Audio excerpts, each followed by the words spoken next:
Bienvenidos a esta nueva edición de Humo y Espejos. Hoy vamos a abordar el tema de las ONGs. ¿Qué se esconden detrás de ellas? ¿Quiénes la maneja? ¿Quiénes las financia? Este es un tema realmente muy interesante. Así que Marcelo, ¿cómo está?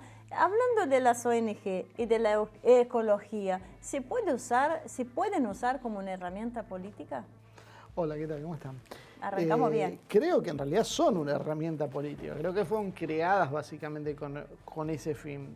Tal vez no sea el propósito, o sea, todavía esto no desmerezca el propósito, que es necesario cuidar la ecología, pero que quienes las han armado, quienes las financian, tienen otros objetivos, creo que bueno, eso es lo que vamos a ver en el programa de hoy, pero sí, hay muchas cosas que te hacen pensar un poco feo. Complicado. Muy bien, y para acompañarnos en piso, Damián Jakubowicz, nuestro especialista en geoestrategia y defensa, que estará alejado de nosotros por un periodo de unos 6 meses más o menos, pero que vendrá esporádicamente a visitarnos con seguridad. Damián, bienvenido. Tiene sabor a despedida este programa. No. Así que siempre estamos volviendo. un gusto tenerte en el piso y para exacto, tiene que estar presente de una manera u otra. Para arrancar, contame cómo nacen las ONGs.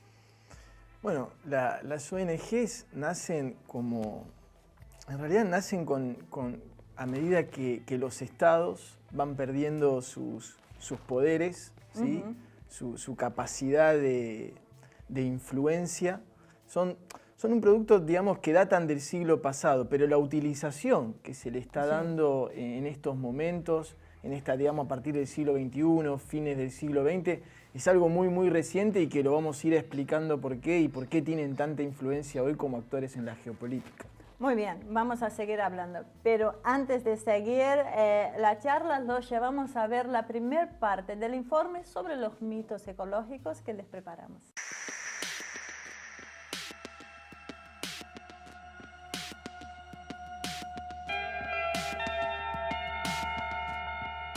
Las consecuencias del fin de la Segunda Guerra Mundial y la Guerra de Vietnam fueron la movilización de millones de jóvenes estadounidenses en busca de la satisfacción de sus necesidades, no solamente materiales, sino también espirituales. Tanta violencia e injusticia que llegaba a los hogares directamente a través de la televisión, que se expandía velozmente en el mundo, generó movimientos potencialmente revolucionarios que cuestionaban dos pilares fundamentales del sistema. Uno era el reparto equitativo de las riquezas que disminuyera las desigualdades y otro era la necesidad de una satisfacción a la necesidad de trascender más allá de lo material. Una de las respuestas del sistema para canalizar una movilización que podía llevarse por delante los pilares mismos del sistema controlante fue derivar las reivindicaciones hacia posibles altruistas, como el pedido de paz.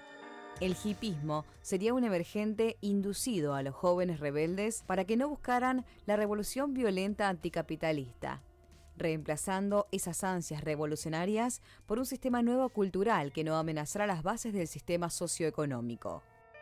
Una apariencia desaliñada, el uso de drogas, un estilo musical nuevo, fueron algunas respuestas elaboradas en los centros de ingeniería social. Grandes masas de jóvenes se levantaban aparentemente contra el sistema, pero solamente en lo estético las bases mismas del sistema estaban a salvo. La nueva corriente se enfocó en la revalorización de la naturaleza, agredida por el desarrollo humano. La utopía de vivir en contacto con esa naturaleza, rescatando antiguos rituales de pueblos nativos, comenzó a ganar espacios propios y se erigió como una alternativa al movimiento revolucionario que proponía romper con el sistema capitalista, pero que no se preocupaba por la contaminación que causaba la industrialización. Con el tiempo, ayudado inclusive por desastres ambientales como el de Chernobyl o el de Exxon Valdez, los movimientos ambientalistas fueron consolidándose, mostrándose como una forma alternativa que compatibilizaba la vida natural con el desarrollo tecnológico. Este fenómeno, como es frecuente, se expandió y creció con fuerza en el primer mundo, como se conocía entonces a los países desarrollados capitalistas. La ingeniería social había sido exitosa. Hoy buena parte de los jóvenes ya no cuestionaban la propiedad privada de los medios de producción, no cuestionaban el predominio del sistema financiero, sino que se limitaban a cuidado del medio ambiente. Pero hacía falta la masividad, que vendría con acciones espectaculares, filmadas, que darían la vuelta al mundo apoyadas en los medios globales y posteriormente en las redes sociales. Si bien ha habido muchos grupos, la estrella ha sido Greenpeace, un grupo nacido a principios de los 70, sobre el cual existen sospechas sobre su vinculación con la corona británica, que lejos de lo que muchos creen, es aún un factor de poder a tener en cuenta. Los vínculos con la potencia ocupante en Malvinas son señalados por quienes aseguran que son un apéndice al servicio del British Council y con ello el apoyo del British of Foreign Relations y del MI6, con un generoso aporte económico de la petrolera anglo-holandesa Shell.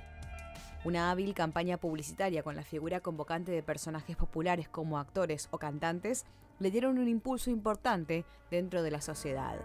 Greenpeace se señala como un emergente del Club de Roma, una poderosa ONG fundada en 1968 por un grupo de científicos y políticos que elaboraron un documento conocido como los límites al crecimiento. El Club de Roma se ha considerado por sus críticos como una organización neomalthusiana que impulsaba el límite al desarrollo económico y poblacional de los países que no pertenecían al primer mundo capitalista.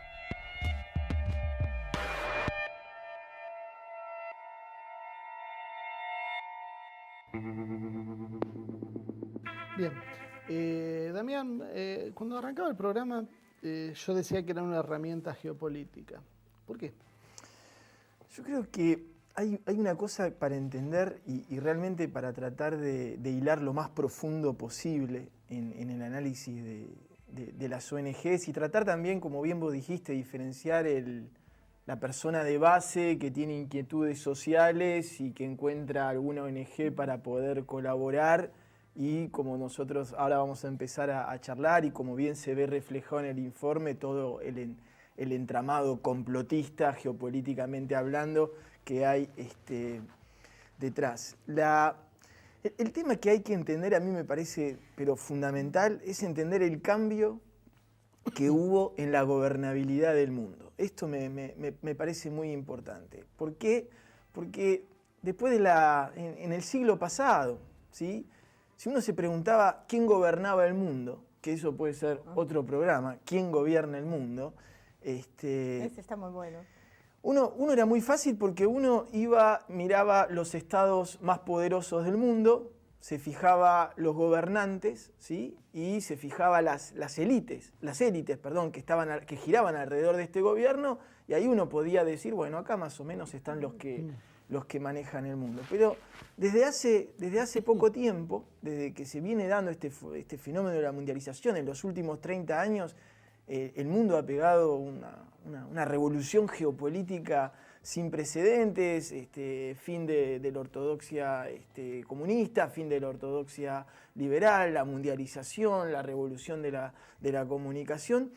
Y si a esto uno le agrega un dato importantísimo, que es el tema de la proliferación nuclear, ¿sí? A la proliferación armamentista, que venían charlando en el programa anterior de la Tercera Guerra Mundial, que lo recomendamos, los estados, y esto es fundamental, los estados que dominan el mundo, ¿sí? Sabiendo que en caso de enfrentamiento ponen en juego la humanidad misma, cosa que antes no pasaba, han perdido entonces esa capacidad de enfrentamiento y la mundialización ha hecho de que la conquista del poder, ¿sí? Pase más por el tema del soft power, por el tema de la comunicación, por el tema de actores por ahí que ahora, gracias a Internet, gracias a los medios de comunicación que tienen intereses políticos, estén mucho más visibles sobre la sociedad, tengan mucho más influencia en el ciudadano y en este caso es donde entran las ONG, donde empiezan a participar de alguna manera todo el show mediático que hace que el ciudadano después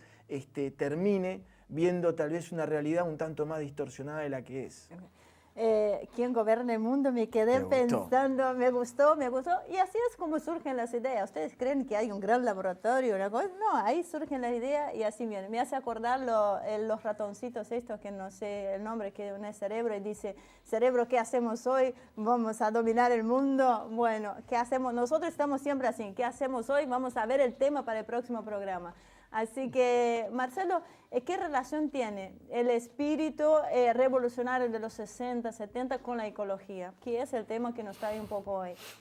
Bueno, yo creo que ahí lo que hay, parecería primero que no habría un punto de contacto, pero si uno lo mira un poco bien, yo creo que un poco se mencionaba en el informe, había un periodo de efervescencia juvenil que era necesario canalizar. O sea, esos jóvenes empezaron a cuestionar el sistema capitalista, empezaron a cuestionar la guerra de Vietnam, y si eso seguía creciendo, eso podía terminar en un cuestionamiento realmente sistémico, y eso nació en el corazón del país que hegemonizaba el mundo, y en esa época creo que casi sin dudas, por lo menos económicamente, que eran los Estados Unidos.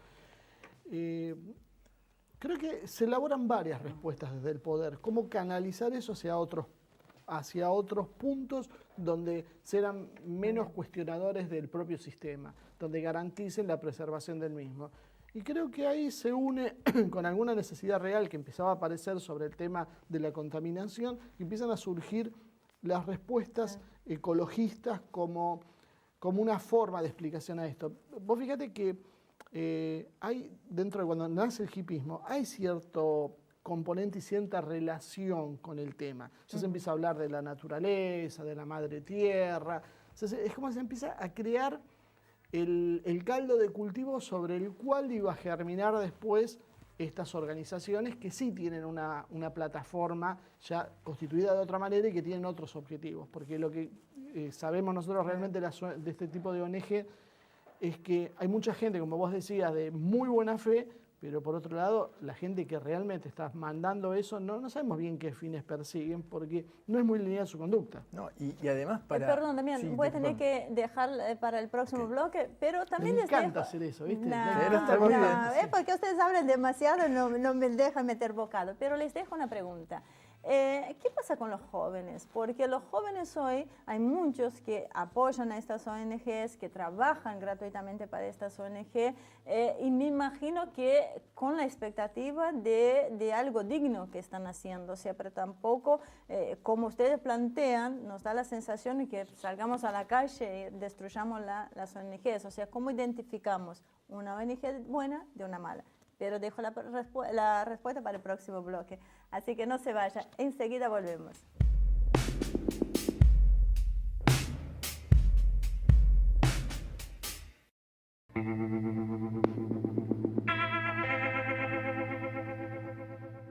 Regresamos con Mitos Ecológicos con Marcelo Ramírez y Damián Jacobovici, respondiendo la pregunta que les hice en el primer bloque, o sea, ¿qué pasa?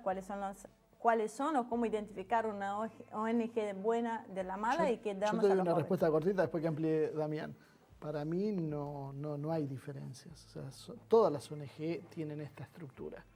O sea, por lo menos todas las pero importantes. tampoco podemos generalizar. Las perdón. grandes. Bueno, las Grandes creo que sí. Creo que el emblema es Greenpeace y bueno. Yo creo que... Esta viene la respuesta más política. No, hay un tema que es para retomar esto de que si hoy en día la ecología representa o no el antisistema o no. Hay una parte de la respuesta de que si uno ve la cantidad de desaparecidos, pero desaparecidos literalmente, de asesinatos que hay de activistas ecológicos, supera muy ampliamente la cantidad de muertes de activistas políticos. Eso es un dato muy interesante. Hoy en día... Brasil tiene unos cuantos. Brasil qué tiene se debe un montón. esto? Porque hoy en día pone mucho más en jaque las industrias de los medicamentos, las industrias mineras, Bueno, entonces son buenas las industrias, los latifundios. Lo que pasa es que, como dice Marcelo, una cosa son las grandes ONGs. Esa es la gente que se lo toma en serio. Claro, y una cosa es la grandes ONG. Y además hay otro tema que para mí también es clave y entramos en la filogeopolítica, que es que todas las estructuras grandes, importantes, políticas y que tienen influencias geopolíticas en el mundo, e incluyo en esto los partidos de izquierda, los partidos de derecha, están integrados por seres humanos, ¿sí? Y por más que la tecnología, esto lo dijimos varias veces, por más que la tecnología haya evolucionado, el ser humano no ha evolucionado en absoluto. El ser evolucionado hasta hoy, esperemos que algún día empecemos a despertar a nivel de conciencia. El ser humano sigue siendo el mismo, borracho de poder, corrupto, ¿sí? Y entonces ese tipo de organizaciones, por más que tengan discursos súper bonitos, súper verdes, súper green, siguen estando manejados por seres humanos que lo único que están buscando son poderes. Y es esta búsqueda del poder. Y hasta que no se cambie el paradigma mismo del ser humano, todas estas estructuras van a seguir trabajando en pos de la ambición y en pos de los intereses económicos de quien les pague. Bueno, me hizo acordar lo que vos dijiste de Greenpeace creo que el año pasado, el incidente con una chica argentina, que hoy es funcionaria del gobierno argentino. O sea, ¿eso es un aval a lo que vos estás diciendo?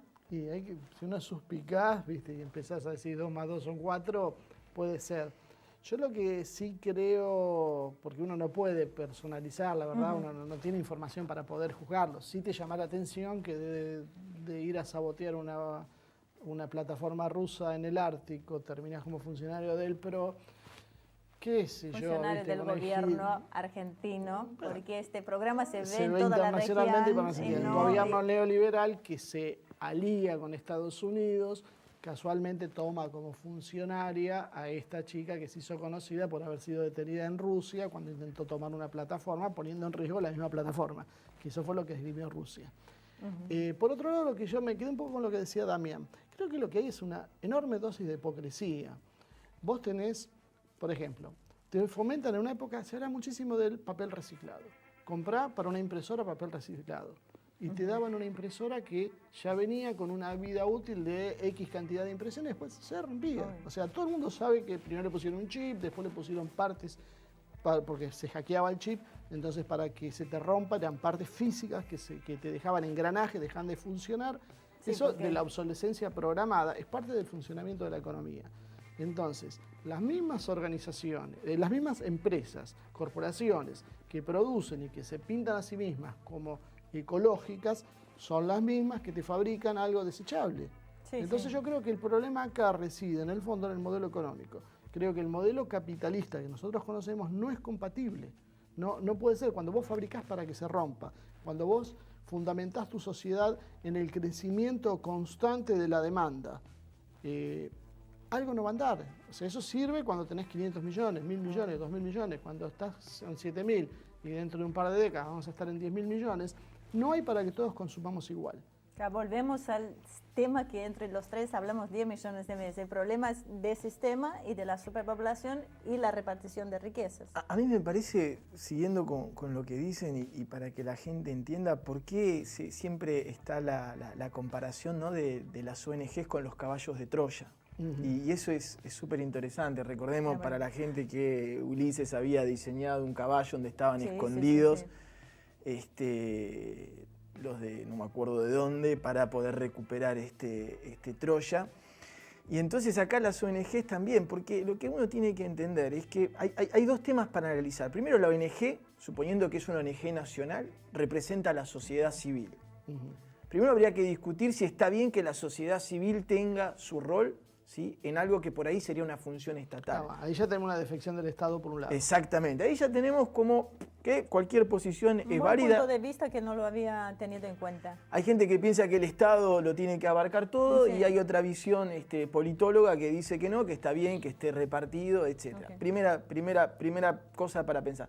La segunda cosa para pensar es, bueno, si le damos lugar a la sociedad civil para que se ocupe de funciones que le pertenecen al estado del bienestar, ¿sí?, ¿qué es lo que pasa cuando esas funciones las hacen ONGs que están financiadas por el extranjero? Claro, quiere decir que el extranjero pasa a cumplir funciones que tiene el Estado nacional. Y es ahí donde, para mí, entender, es justo ahí. Después, la sociedad civil y el Estado nacional, respeto todo.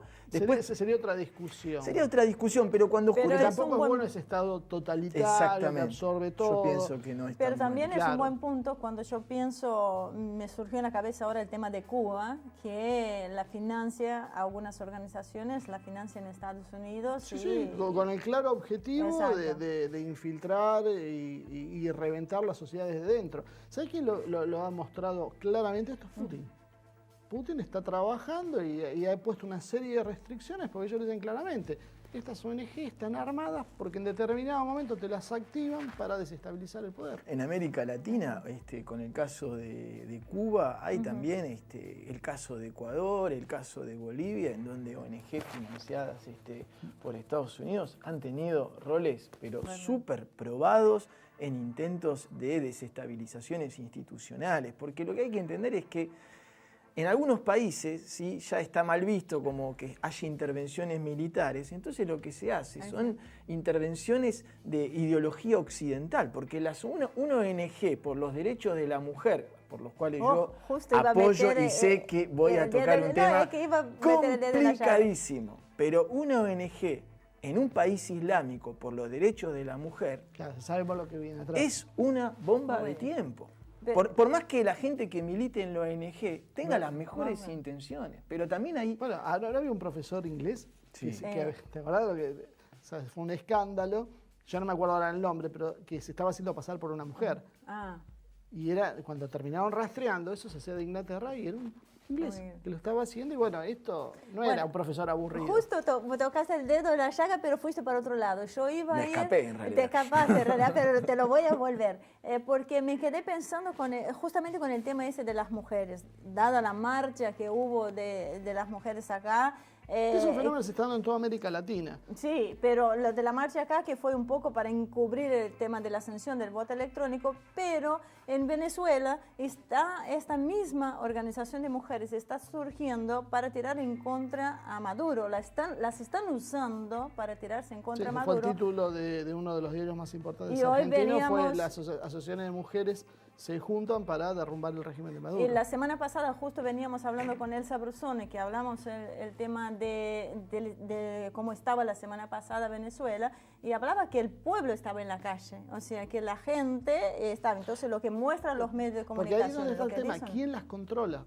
Sobre algo que estamos todos de acuerdo, como decía Damián, en la igualdad de derechos, aparecen después, cuando uno empieza a hilar fino y empieza a ver quién controla eso, otros intereses. Y creo que la forma más clara es encontrar quiénes la financian. Creo que el caso de Greenpeace es el más claro.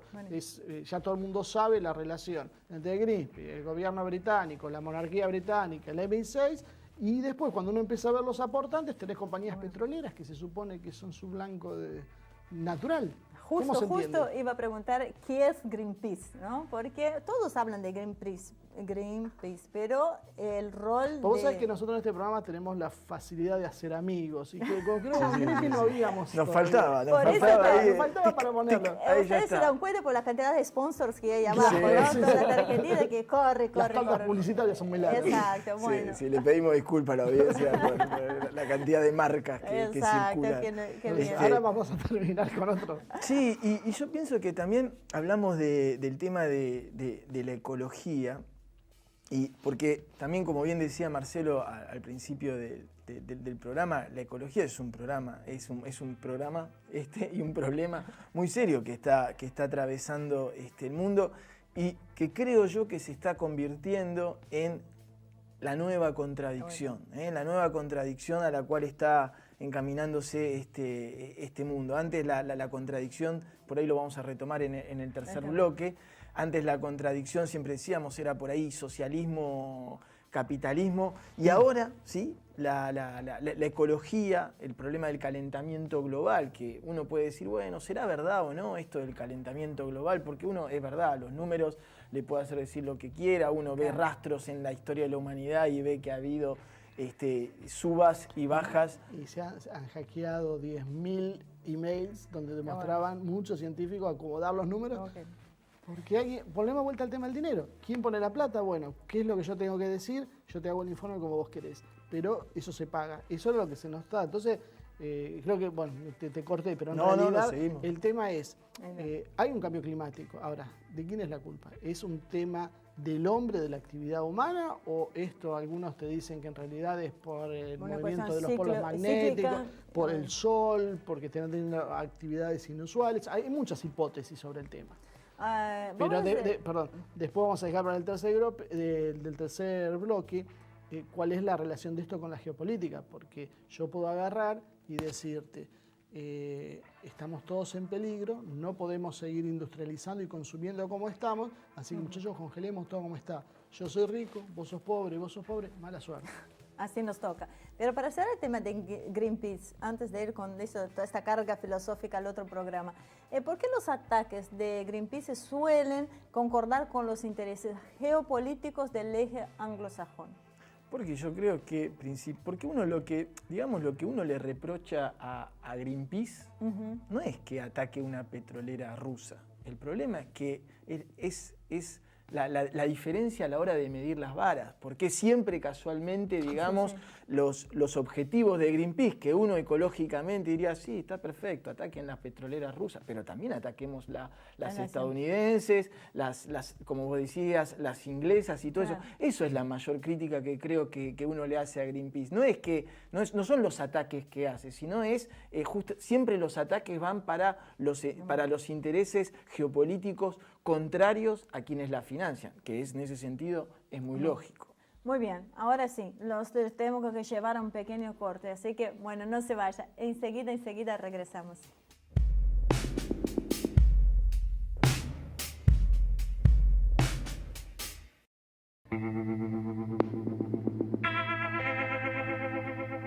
Muy bien, de regreso a esta tercera y última y acalorada parte sobre los mitos ecológicos. Así que antes de seguir hablando con Damián y con Marcelo, los llevo a ver la segunda parte del informe que les preparamos.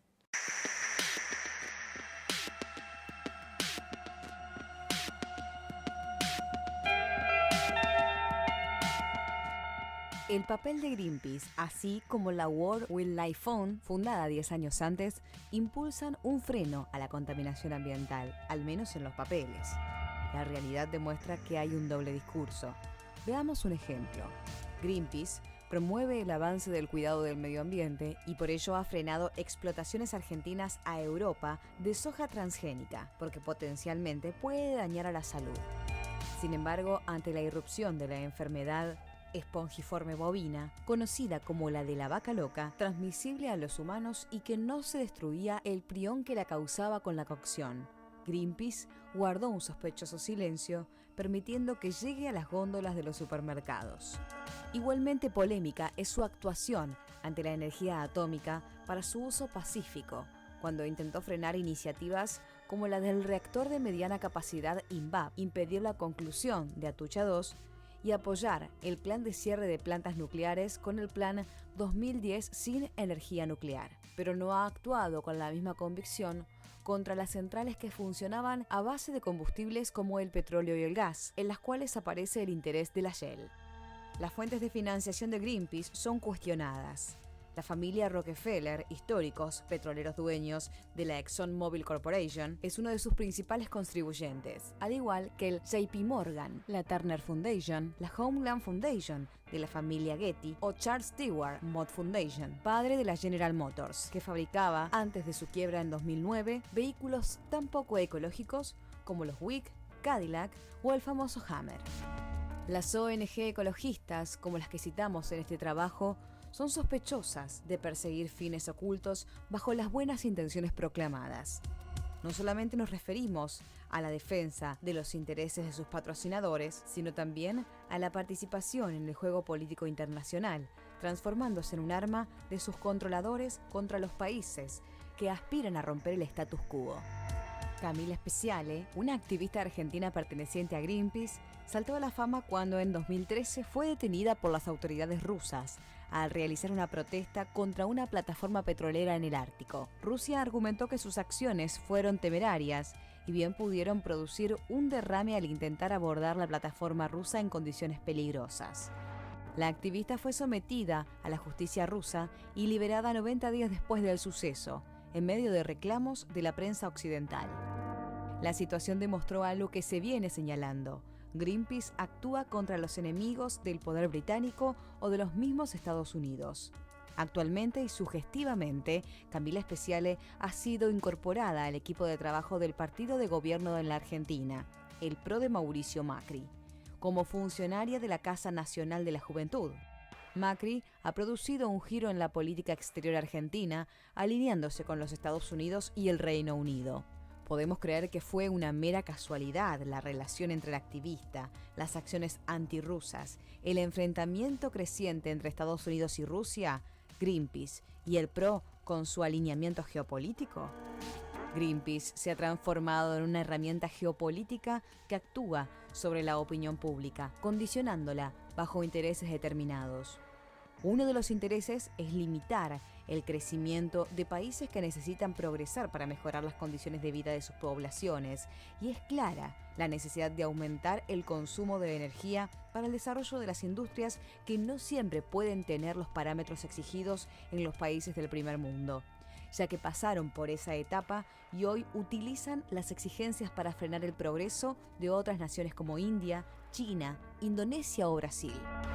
El consumo de Estados Unidos es extremadamente alto y para impedir el daño al medio ambiente resuelven limitar el crecimiento de los más pobres. Las necesidades básicas a cubrir por aquellos más pobres deberían ser privilegiadas por sobre el confort y los intereses económicos de los más poderosos. Sin embargo, la realidad demuestra lo contrario. El ecologismo radical juega su partido en esta confrontación de intereses.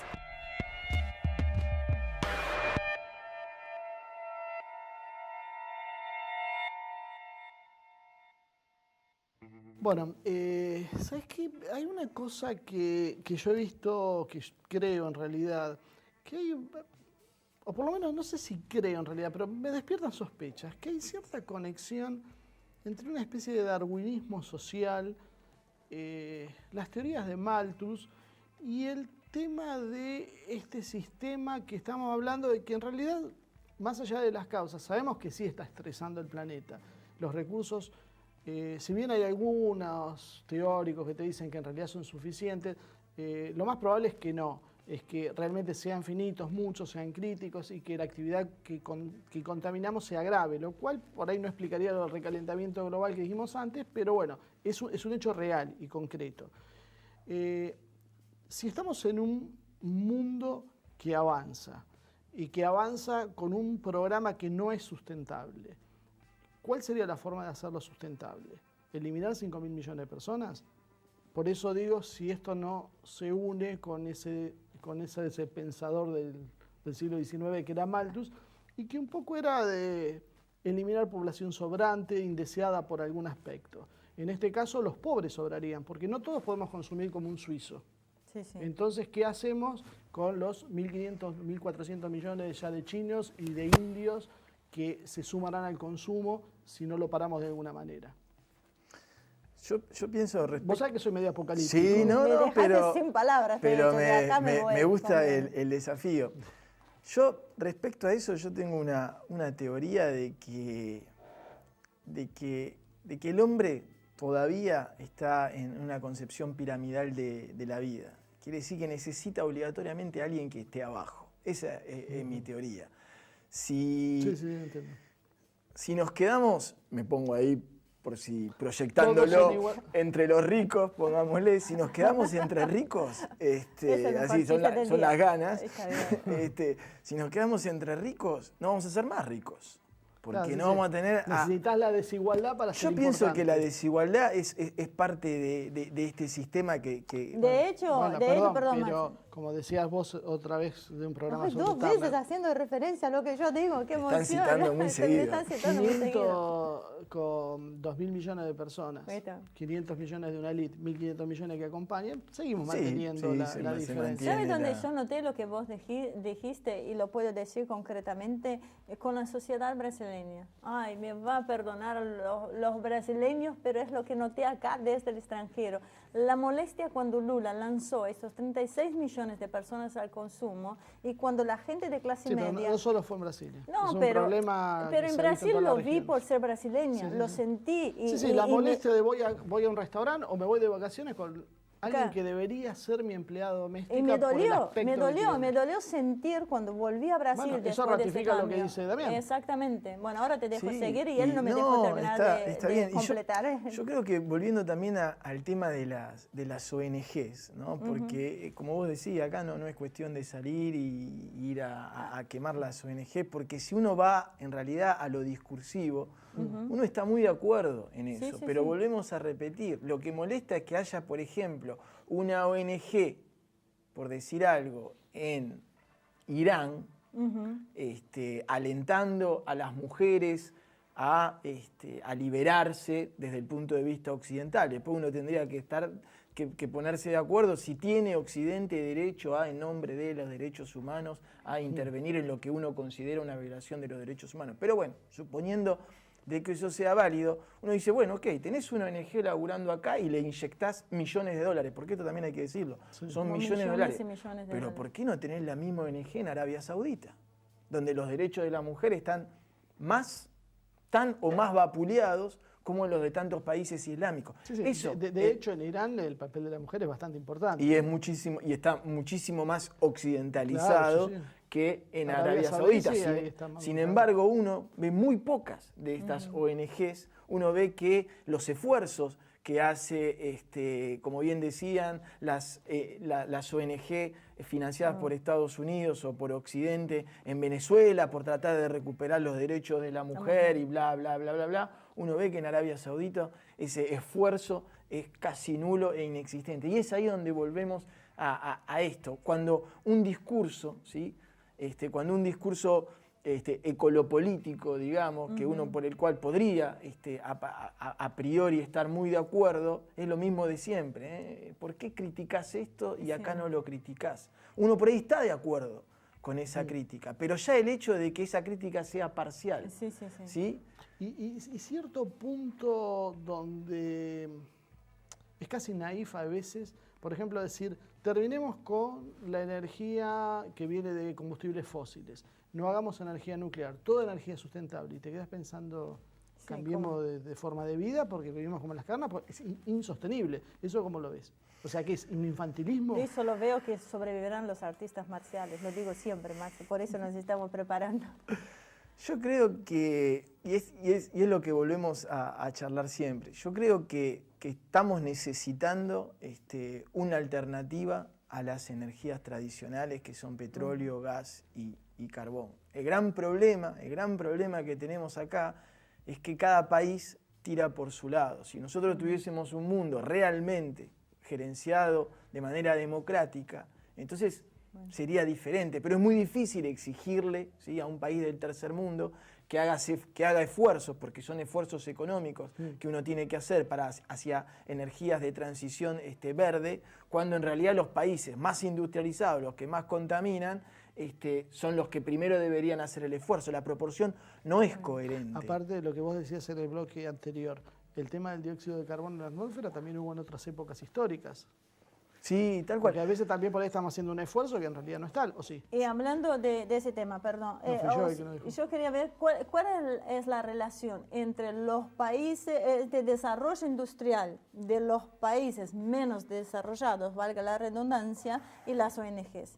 Porque los países más desarrollados usan algunas ONGs para que no se desarrollen algunos países que están sumergiendo. Hablando de las que tienen que ver siempre de la ecología, porque hay muchos tipos de ONG que también merecerían un programa aparte. Sí, yo creo que muchos países pobres o por ahí de lo que se llama más países del sur, yo creo que ven las ONGs como las ayudas del Fondo Monetario Internacional, en el sentido de que la ven con mucha resignación, porque como repetimos, se están haciendo cargo, ¿sí?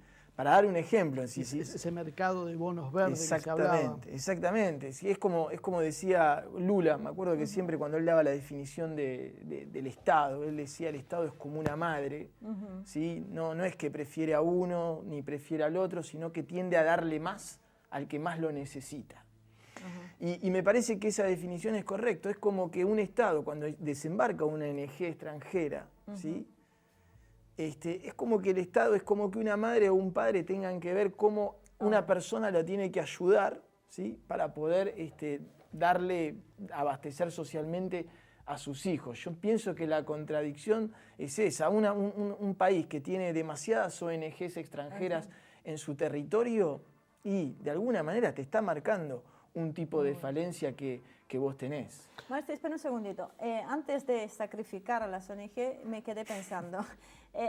Por lo que vi de la charla de ustedes, estamos volcando más al tema de las ONGs que interfieren en el desarrollo industrial, en la ecología. Sí, porque precisamente el tema de las ecologías. Exacto, precisamente el tema de las ecologías. Ahora, ¿qué pasa con estas ONGs que realmente ofrecen ayudas humanitarias? Estas no las podemos englobar dentro de algo... Pasa que eso es lo que yo creo que era el programa que te decía que uno va a tener que hacer con otra profundidad, viendo otro tipo. Porque muchas veces...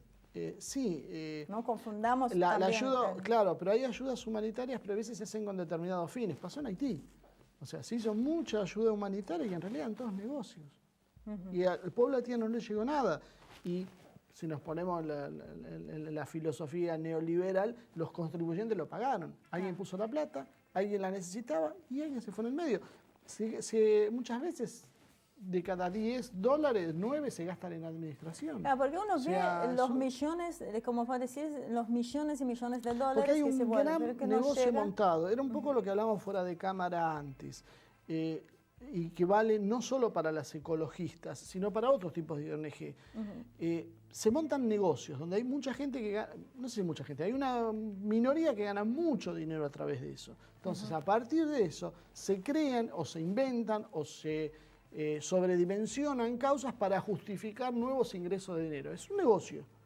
Entonces, ese negocio montado sobre una herramienta geopolítica, donde hay una nación atrás o un grupo de poder que lo va a usar, y bueno, ahí es donde empezás a ver lo peligroso que es la situación. Y creo que eso era lo que te iba a preguntar, si vos lo ves esto como una forma de terminar con las ideologías que cuestionan el sistema. Porque les hacemos creer que están cuestionando el sistema, pero en realidad el mismo sistema son los que te las promueven. En cambio, lo que realmente podíamos discutir, la tenencia de los medios de producción, por ejemplo, la reforma bancaria, donde hacer bancos que sirvan a las poblaciones en general, a las sociedades, y no se sirvan a sí mismos, o se sirvan de las sociedades, no son la causa real. Nos entretienen con una serie de ONG, que no son solo las económicas, mientras nos están saqueando. Sí, un cierre cortito, Damián, ya estamos sin tiempo. Yo creo que para cerrar y para que cierre un poquito la idea, me parece que de lo que charlamos, lo que uno cuestiona, ¿sí? Son las ONG financiadas internacionalmente.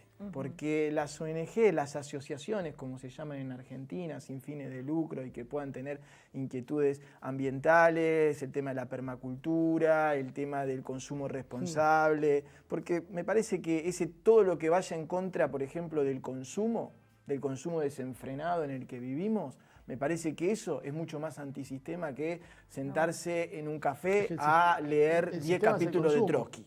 Exactamente. Sí. En ese sentido me parece que... revolucionario del café de otros años. Claro. Eso fue el que conocí a Argentina.